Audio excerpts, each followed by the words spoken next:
So, మరి doctor గారు ఈ బ్రెయిన్ స్ట్రోక్‌కి సంబంధించి ఈ ప్రివెన్షన్ ట్రీట్మెంట్స్ ఏవైతే ఉన్నాయో, ఇవి అందరికీ అందుబాటులోనే ఉంటాయి. అంటే అఫోర్డబులేనా? లేకపోతే కొంచెం హై అండ్ ఎక్స్‌పెండిచర్ ఉన్నటువంటి ట్రీట్మెంట్సా? లేదు, అందరికీ మనం ఈ అఫోర్డబుల్ రేంజ్‌లోని ట్రీట్మెంట్స్ అనేది చేయడం జరుగుతుంది. హ్మ్.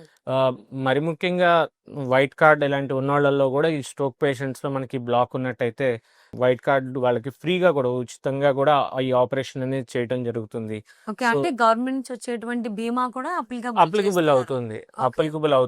వాళ్ళకేమి డబ్బులు ఖర్చు అవ్వకుండా కూడా మనం హెల్ప్ చేయడం అనేది జరుగుతుందమ్మా. ఓకే. సో, అందుకనే దీనికి మీరు అవగాహన ముఖ్యం. ప్రజలకి మీకు ఎవరిలో అయితే ఈ స్ట్రోక్ సింప్టమ్స్ కనిపిస్తున్నాయో, ఈ ఇబ్బందితో బాధపడుతున్నారో కంపల్సరీగా మనకి ముందుగానే వచ్చి అవగాహన తీసుకొని మనతో వచ్చి ట్రీట్మెంట్ చేసుకున్నట్టయితే మనకి దీనికి ట్రీట్మెంట్ ఫ్రీగానే చేసుకొని చక్కగా వాళ్ళ పని కూడా వాళ్ళు చేసుకుంటాం అనేసి చక్కగా చేసుకోవచ్చు. స్ట్రోక్ బారి నుంచి పడకుండా తప్పించుకోవచ్చు.